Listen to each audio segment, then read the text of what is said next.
আমরা সেই সুন্দর বাংলাদেশ গড়ার তিক্ততা নিয়ে আজকের এই চমৎকার আয়োজনে বসেছি।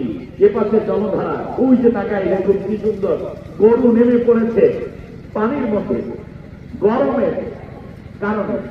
আবার ওই পাশে দেখেন হাঁসগুলো খেলা করছে, ছোট্ট বাচ্চারা গোসল করছে, কি চমৎকার পরিবেশ। এইদিকে ফসল, ডান দিকে আমার ফসল, বাম দিকে নদী, মাঝখানে বসে মনে হচ্ছে যেন জান্নাতের একটা টুকরায় আমরা বসে আছি। সুবহানাল্লাহ, সুবহানাল্লাহ। চাঁদপুর ছাত্র ও যুব সমাজের উদ্যোগে ৭ম বার্ষিক ইসলামী মহাসম্মেলন,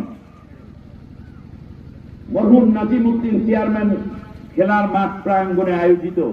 দিনের বেলায় ভর দুপুরে আজকে ৫৬ সেন্টিগ্রেড তাপমাত্রা হচ্ছে, আমাদের ফিল হচ্ছে, আর ৩৮ সেন্টিগ্রেড তাপমাত্রা হচ্ছে, যেটা